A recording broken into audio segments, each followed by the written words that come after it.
And now, the Hall of Fantasy.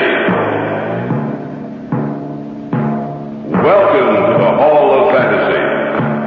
Welcome to the series of radio dramas dedicated to the supernatural, the unusual, and the unknown. Come with me, my friends. We shall descend to the world of the unknown and forbidden, down to the depths where the veil of time is lifted, and the supernatural reigns as king. Come with me and listen to the tale of the Automaton. Over here is what I call its brain. Put the power on, Elizabeth. Yes, Father. I've only begun on the binary system, but watch. Why, it's moving. It's sitting up. Yes. It's getting down off the table. And now you'll see a sight that no one else has ever seen before. It's walking around the laboratory. Yes, you're witnessing the first movements of a new creation, superior to man in that it will never tire, a servant to man, for that will be its place in the future. A machine that looks like a man and will be able to think like one. The Hall of Fantasy will present the Automaton in just a moment. The Automaton. I first met Dr. Eric Ziegler at the conference on scientific research. I knew of him, of course. His name was famous throughout the world as one of the foremost experts on automatic control. It was the closing session of the conference when he made his now famous speech. And in conclusion, gentlemen, may I say that mankind can expect his technological advance to continue. He can look forward to the future in the secure knowledge that his life will become easier and longer through the advances we make. That he will be free to direct his energies towards the conquering of new frontiers, bringing him closer to the day when he will stand alone over all the universe. Bravo! His speech so aroused me that I couldn't help making my way to the speaker's platform, pushing my way through the crowd which surrounded him in order to congratulate him. Congratulations, Dr. Ziegler. Dr. Ziegler? Yes? My name is Drake Sheridan. I just wanted to tell you I thought your speech was the best thing I've ever heard. I take that as a compliment coming from you, Dr. Sheridan. I know about your work. Oh, nothing at all compared to yours, sir. Dr. Sheridan, I'd like to talk to you further. Why don't you come to my house this evening? What time? After dinner, about 8:30. Here's my card. Well, thank you, sir. You'll be there? Of course. I'll see you then.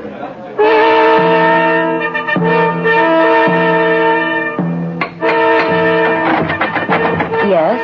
I came to see Dr. Ziegler. Oh, your name? Drake Sheridan. Oh, yes.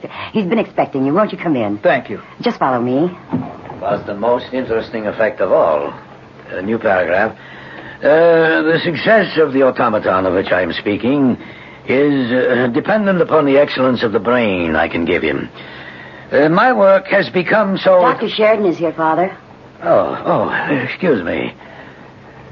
I do hope you'll forgive me, Dr. Sheridan. Of course, sir. I was dictating my report on a project on which I am now working.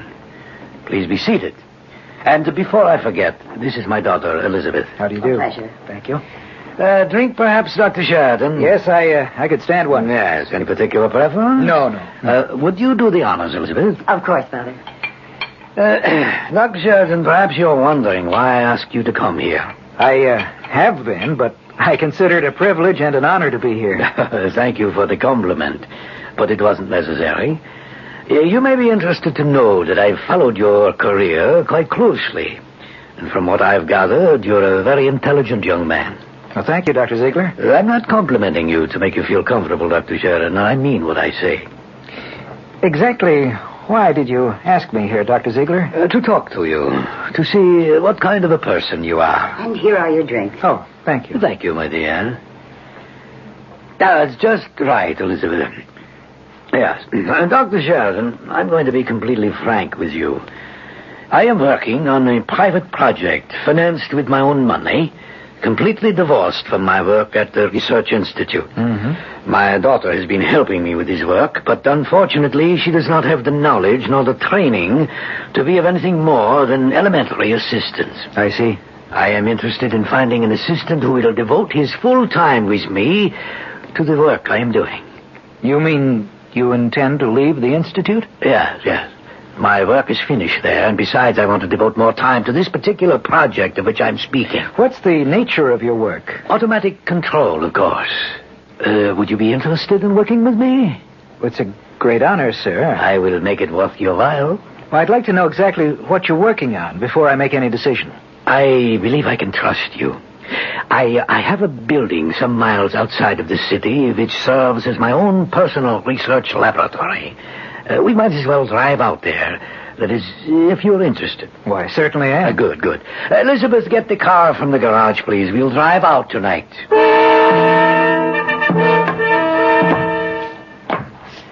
Well, you certainly have it well equipped, Dr. Ziegler. I wanted to show you that you would be working with only the finest of equipment. Who's there?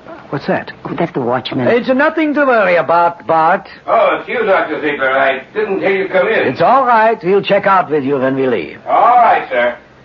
Will you open the door, Elizabeth? Of course. All right, let's go in. I'll put on the lights. Now you'll see what I've been working on for the past year. That sheet-draped figure on the table over there, what is it? My newest research project in automatic control. But what... You'll see. It looks like a human body underneath that sheet. Not quite. Here, I'll pull back the sheet. No, it isn't a human body. That's correct. What do you think of it, Sheridan? What do you think of my automaton? Is it finished? Not yet, but soon, with your help. A mechanical man. A robot shaped exactly like a human being. What better form could I give him? After all, our own bodies evolved to what we are today. Why should I attempt to improve on nature? What do you intend doing with him when you finish? Tell him, Elizabeth. Well, this automaton will be able to do all of the hard and painstaking work of mankind without ever getting tired. It can fight his wars. It can be the first to explore outer space. It can free mankind to direct his energies to other channels. I don't know. Oh, come, Sheridan. You look at the automaton as if you thought he was some Frankenstein monster. Believe me, this is the farthest thing from that imaginary creature. This is a work of science. This is not a monster created from the dark recesses of someone's imagination. This is our key to the future. We'll return to the Hall of Fantasy and the tale of the automaton in just a moment.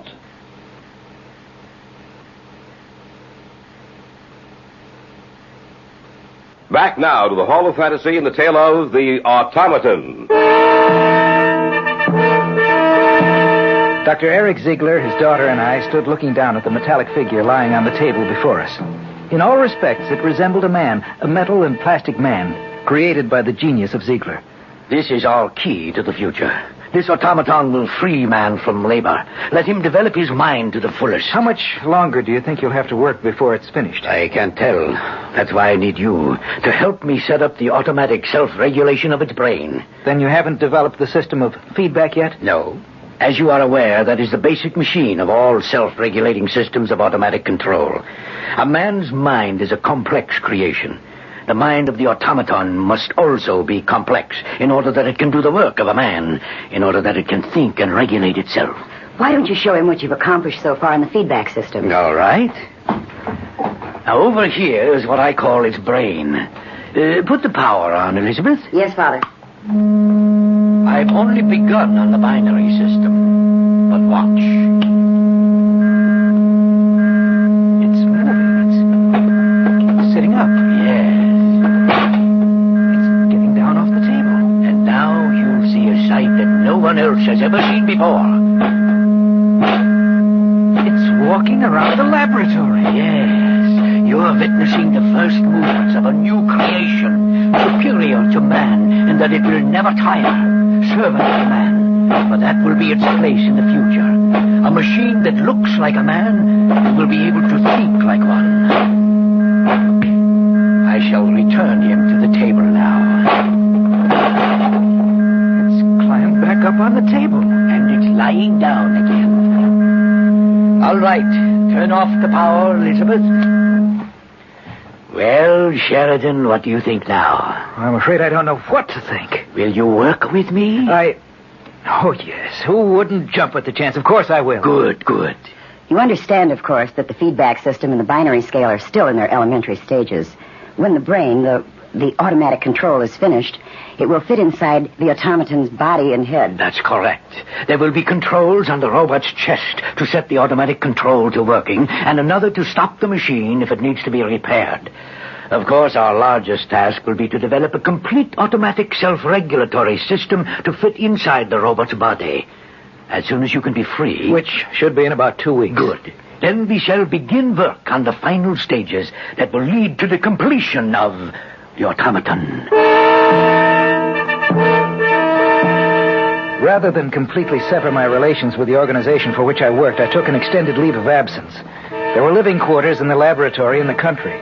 Ziegler shut down his house in the city, and he and his daughter and I moved our belongings to the laboratory in order to devote every possible minute to our work. Not only was Ziegler intent on having the automaton think for itself, but he was also insistent that the robot be able to talk. To those ends, we went to work. If we were right in our calculations, the amplifier and receiver we have built into the mechanism will convert our words into electrical impulses, which in turn will activate a response from the automaton. Those responses themselves will be electrical impulses, which will be converted into words. Well, why don't we try it and see, Eric? We might as well, I suppose. After all, the automatic control is almost finished. We only have the more complex reactions to set in the binary scale. All right. Turn the control on his chest. Right. It's on. We'll see what happens. I order you to sit up. Sitting up? Yes. Jump down to the floor. I want you to answer me with your voice. What have you been created for? To kill. That's not the right reaction. What was that? Correction. To work. That's right. We must have made a mistake somewhere along the line in the reactions we set up. That to kill value is present for only one situation, for personal protection.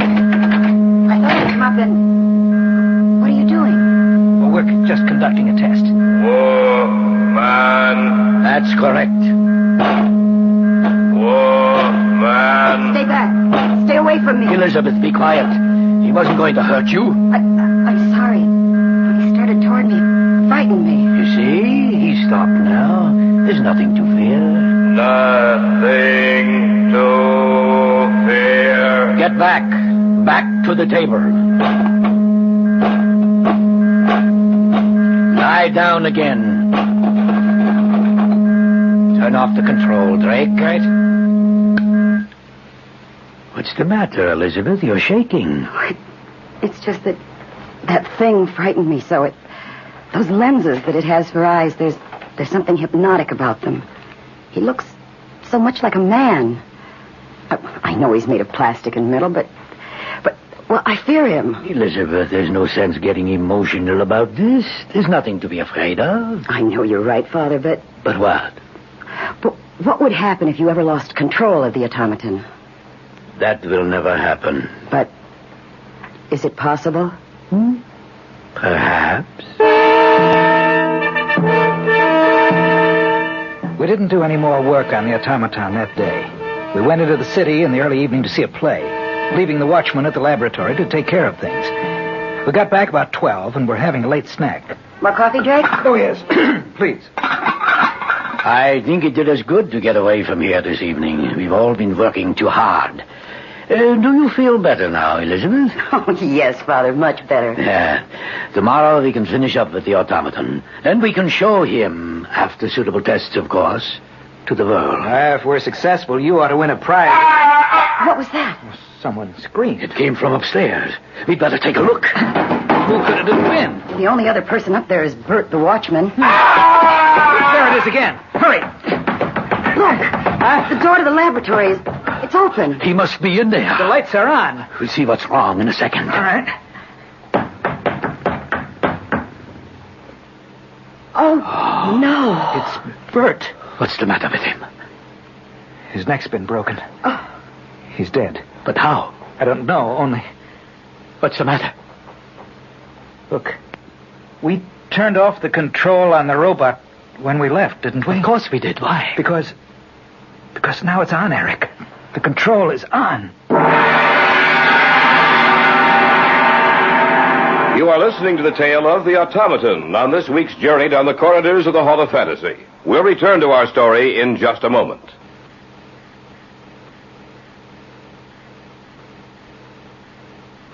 And now, back to our story. An original tale of fantasy entitled The Automaton. On the floor of the laboratory sprawled the broken body of Bert, the night watchman. A scant few feet away, I stood looking down at the inert form of the automaton.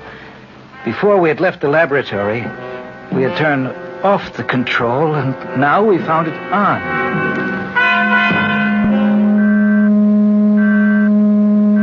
But that isn't possible. Take a look for yourself. The control is on. But we turned it off before we left. Are you sure? Of course, I turned it off myself. How did it get on? Perhaps Bert turned it on. Why should he do that? Perhaps he was curious. But the most important thing to find out is what killed him. The robot. Don't be a fool, Elizabeth. The robot won't kill unless attacked. That's right, Elizabeth.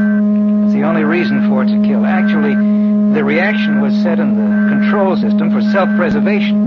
For no other reason than that. That's the only time the automaton is dangerous. Maybe you made a mistake when you set the automatic controls. It's possible that we might have made an error in the feedback system, Eric, and that the automatic selector chose the wrong value. When Bert turned the switch on, the robot thought he was in danger and killed him. We didn't make an error in the feedback system, Drake. We checked each value through 5 times before we placed it in the servo mechanism. You know that as well as I do. Then how did Bert die? I don't know. Master of Man. It's still on. Turn it off. Did you hear what it said, Eric? Master of men. We didn't set that reaction in the servo mechanism. Something's wrong. Do you mean the automaton can think for itself? What about it, Eric? We'll dismantle it tomorrow morning and check it over thoroughly, just to be sure. What about Bert? We'll merely explain to the authorities that he died in an accident here at the laboratory. We can do that in the morning, too. Now we all need a good night's sleep. Don't you think we ought to move him out of here? Well, they may want to look at his body, Elizabeth. Besides, nothing more can happen to him.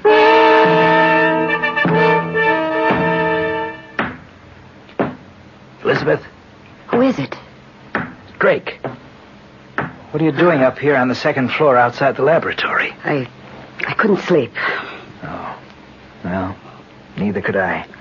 Drake, do you think that the robot can operate by itself? Why do you ask that? I was thinking, what if Bert was merely making his rounds? What if he walked into the laboratory and the robot was there, waiting for him? Well, that's not possible, of course. I wouldn't say that. Isn't it possible that you and Dad might have made a mistake in setting up the feedback system? Isn't it possible that there could be an error in the automatic control system that would allow it to operate without being switched on? Operate enough to at least turn the operating switch on? Well, it's possible that there's something comparable to a short in the control system, which would mean that the robot could operate without the control being on. Yes. I want to go in there and take a look at it. Why don't you wait until morning? No, I want to see it tonight. All right. Let's go. Are you sure you want to go inside? Yes. Switch on the lights. Well, everything seems to be all right. Let's take a look at the automaton. Every time I see it frightens me. There's nothing to be afraid of, Elizabeth. I'm not so sure. The control button is still off. Wasn't he lying the opposite way, with his head at the other end of the table when we left? No, I don't think. Where's that hum coming from? I don't know. Sounds like the robot's power system. Yet the control button is off. Are you sure? Let me get a little closer to it. Well? The hum is coming from the automaton. That means I was right. I guess you... Drake, look out. Master of men. The system is on.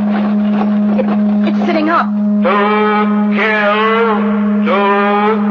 We made a mistake. We must have made a mistake. It's getting down. Let's get out of here. Is it following us? No, it's just standing there. But it will be after us in a few seconds. Hurry.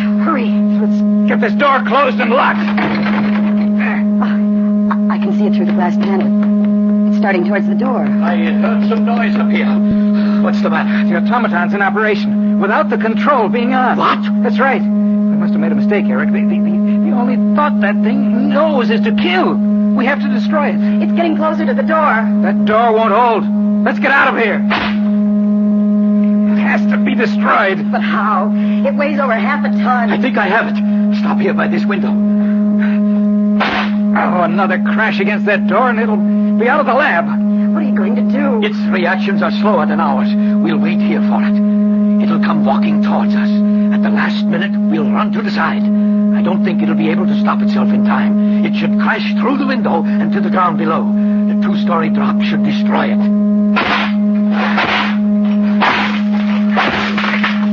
The door's down. I hope your plan works. And if it doesn't? Then we'll have to think of something else. Here he comes. It's looking up and down the hallway for us. Over here! It sees you. Here it comes. To kill. It's getting closer. When do we move away? Not yet. Master of men. Kill all men. Only a few feet from us. How soon? In a moment. To kill. Now!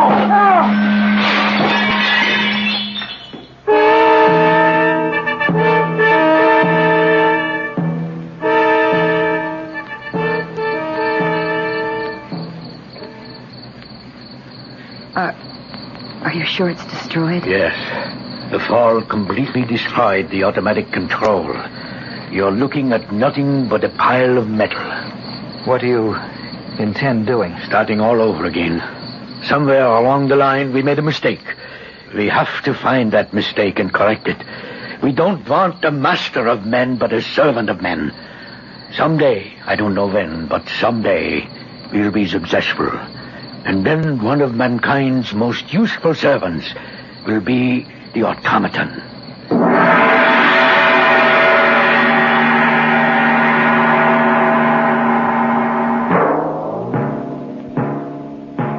So runs tonight's tale of the unusual, the terrifying, the unknown. Join us again when next we journey down the corridors of the Hall of Fantasy to hear another strange tale of the supernatural.